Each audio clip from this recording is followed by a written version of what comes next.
ఇందాక టీవీ అట్లా చూస్తూ ఉంటుంటే బ్రేకింగ్ న్యూస్లో కొలంబో శిబిరం నుంచి వస్తున్న వైఎస్ఆర్ కాంగ్రెస్ పార్టీ కార్పొరేటర్లు, మలేషియా శిబిరం నుంచి వస్తున్నటువంటి తెలుగుదేశం పార్టీ కూటమి సభ్యులు, కూటమి కార్పొరేటర్లు అని చూస్తున్నప్పుడు హ్యూమన్ ట్రాఫికింగ్ అంటారు కదా, దానికి దీనికి ఏంటి తేడా? మనుషుల అక్రమ రవాణా అంతే కదా. ఎందుకంటే అక్రమ రవాణా అంటే వాళ్ళకి ఇష్టం లేకుండా చేయటం. వీళ్ళకి అందరికీ ఇష్టమయ్యి కూటముల్లో అక్కడ ఉంటారా? ఏం వీళ్ళని మనుషులుగా గుర్తించరా?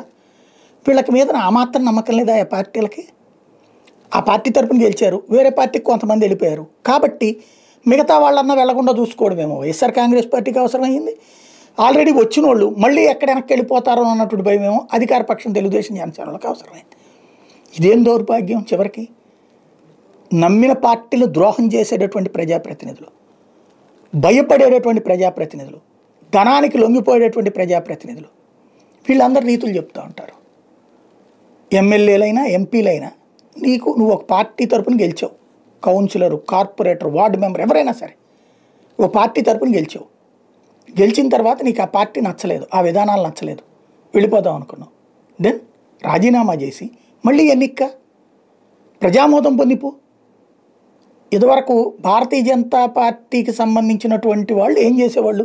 కర్ణాటక ఇట్లాంటి చోట్ల రాజీనామాలు చేయించి మళ్ళీ ఎన్నికల్లో పోటీ పెట్టేవాళ్ళు, మధ్యప్రదేశ్ ఇట్లాంటి చోట్ల.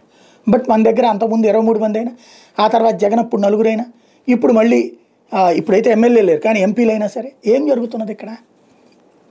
అదే విచిత్రమైనటువంటి అంశం. కార్పొరేటర్లు, కౌన్సిలర్లు, మండల పరిషత్లు ఏంటి? వీళ్ళు ఎవరన్నా ప్రేమతో వెళ్తున్నారా? భయంతో వెళ్తున్నారు, భక్తితో వెళ్తున్నారు, ప్రలోభంతో వెళ్తున్నారు.